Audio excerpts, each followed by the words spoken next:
Alright, so for today's video, before tomorrow's games begin, I thought we'd go ahead and take a look at the quarterback class of 2018 because I got to thinking earlier today with the news of the contract extensions that have been coming out for Dalvin Cook and Alvin Kamara and Cooper Kupp today, that it was interesting to sort of think about how this quarterback class has performed and whether or not that they are going to also see big-time extensions in the near future, given that this is going to be their third year in the league. And the third year is a critical turning point to see how well they progress and how well they do. So, with that intro out of the way, what I have here on the board is the 5 quarterbacks selected in the first round of the 2018 draft, who need no introduction, I believe, anyway, at this point.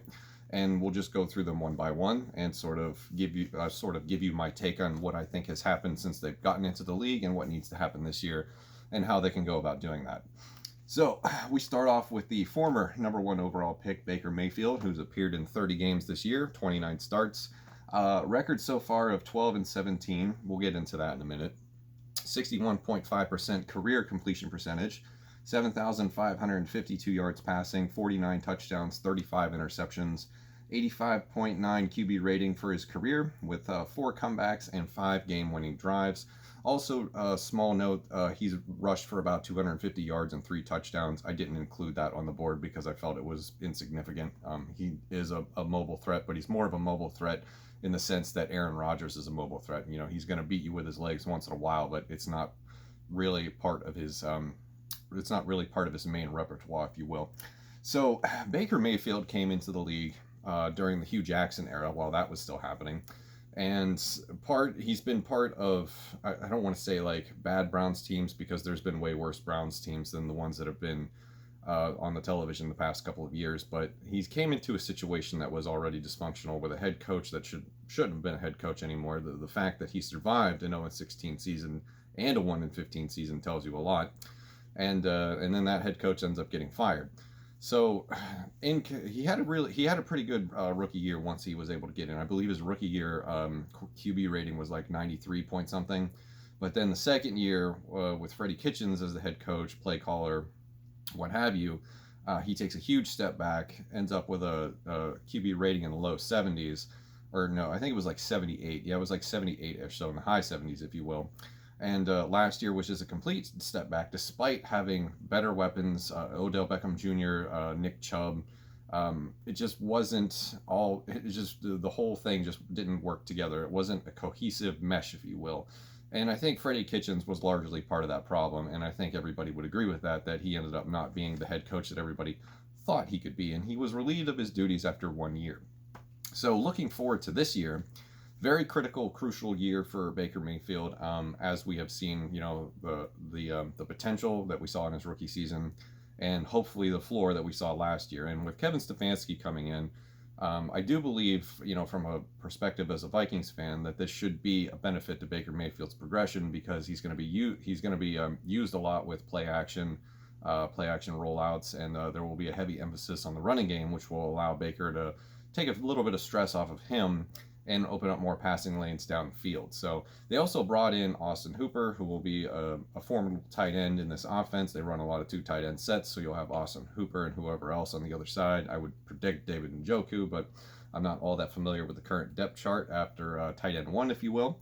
And, you know, Jarvis Landry and Odell Beckham Jr. are 2 perfect receivers to fit this style of offense. And then, of course, you have Nick Chubb, who is a phenomenal running back, as we saw a year ago.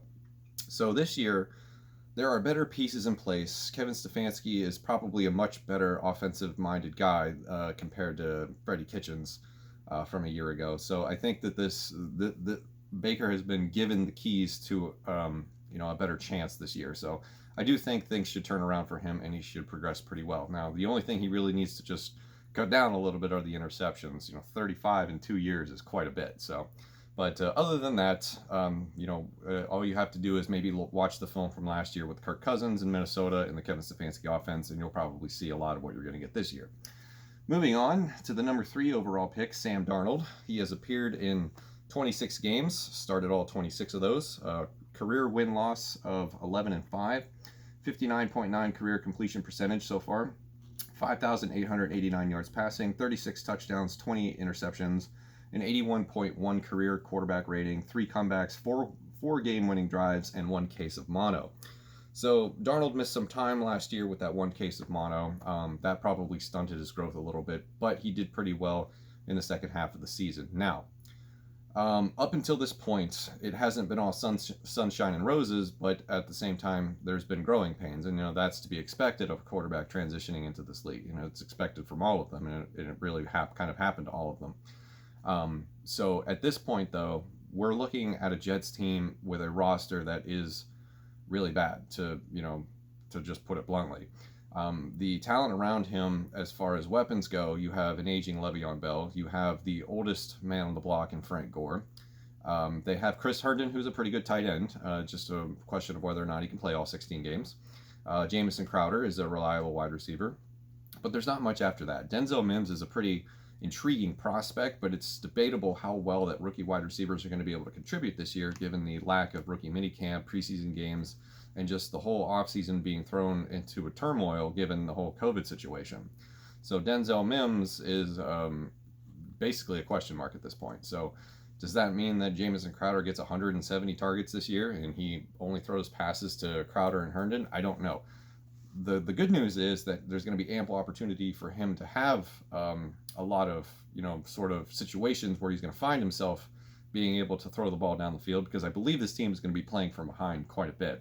And I don't think that they're going to win many games, maybe 3 or 4. So it depends on whether or not Sam Darnold can ascend, if you will, and elevate the talent around him. If he's able to do that, and this team chugs out maybe 6, 7, 8 wins, I think that they've got a franchise quarterback. So a lot of it's going to depend on how well he can elevate the talent around him, because right now it's not very good. Moving on to my favorite of the draft class, Josh Allen, at least at the time, and still is. The number 7 overall pick in 2018. He's appeared in 28 games, started 27 of them, 15-12 win-loss record, 56.3 career completion percentage, 5,163 yards, 30 touchdowns, 21 picks, 78.2 quarterback rating, 6 comebacks, 8 game-winning drives, 1 playoff game. Also, the rushing aspect of his game is integral to his offense. 1,141 yards rushing, 17 rushing scores. That's a lot in 2 years for a quarterback. The problem is the accuracy, of course, and which we all knew coming out of college. The reason he was drafted number 7 overall is that he is an athletic freak. And, normally when you take shots at potential and athleticism, those tend to pan out. And he's gotten them to the playoffs in his second year, so that is commendable. He just needs to work on the accuracy, and it was one of the ticks against him in college. And it's one of those traits that's very hard to teach once you get to the pro levels. It's one of those things it's hard to correct. You can correct footwork and work on throwing motion. Accuracy is another problem. If you don't have it, 9 times out of 10, you're never going to have it. So, but at this point, it looks like they are doing the best that they can in Buffalo to surround him with really good talent. They traded for Stephon Diggs. They still have John Brown, Cole Beasley. They have a pretty good running back stable with Devin Singletary and Zach Moss, 2 players who I think contribute very nicely. And Zach Moss, from what I've read out of training camp, should be one of the more pass-catching available rookies, if you will, to put it that way. So really, this year, Josh Allen just needs to prove he can be accurate, because 56.3% career completion percentage is just not going to cut it. He doesn't throw a lot of interceptions. 21 is pretty average, I would say, for 2 years for a rookie, or for a young player in his first couple years in the league. But he just needs to find his wide receivers a little bit more often than 56.3% of the time. Moving on, we have Josh Rosen, who was the number 10 overall pick 2 years ago. 20 games he's appeared in, only started 16. 3-13 win-loss record, 53.2 career completion percentage, 2,845 yards, 12 touchdowns, 19 interceptions, a 63.5 career quarterback rating, which is the lowest of the group. 1 comeback and 2 game-winning drives, and not much of anything else other than, 3 teams in 2 years and 7 offensive coordinators, I believe was the total last time I checked. He now finds himself on the practice squad in Tampa Bay, which ultimately it's not an ideal situation, but it's probably the best situation that he could find himself in, where the pressure is off. He is with an organization that has no real long-term answer at the quarterback position. Tom Brady is the guy for this year, or maybe next year. I don't know. At this rate, he could play until he's 44, maybe. But with nobody really ready in the waiting, that presents an opportunity for him to sort of work on his game and get better. It's one of those situations where like you kind of wish the NFL had a legit development league, and then Rosen finds himself in a place where it's like almost like diet development league, if you will, with the practice squad. And this situation where he gets to work with a guy like Bruce Arians, and maybe he develops some sort of a relationship with Tom Brady because I don't know. Let's face it. Despite the evidence that to suggest that he's not cut out for this league, getting traded to Miami with a fresh start, and not being able to beat out the incumbent Ryan Fitzpatrick, having a worse completion percentage for this career compared to Josh Allen is a kind of a red flag. But you kind of hope that he sort of gets back into the league in a terms of the 53-man roster, because he's just, at least in my opinion, it's just been a really hard road for him. Getting drafted 10th overall to a really, really, really poorly run team. The head coach gets fired in his first year, halfway through the season. Just a pitiful amount of talent around him at the time, other than Larry Fitzgerald, of course. And then he gets traded immediately after a new head coach comes in because he's got the first overall pick, and he takes Kyler Murray.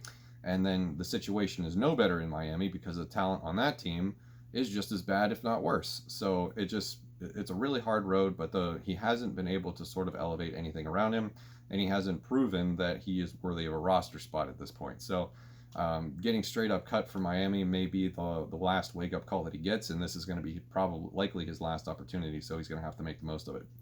Moving on to the breadwinner of the draft class for the first round of the 2018 draft is none other than, of course, Lamar Jackson, who was picked 32 overall. He's played 31 games, 22 starts, 19-3 career record for win-loss so far, 63.7 career completion percentage, and that is the best, just double checking, of the quarterbacks that are listed up here.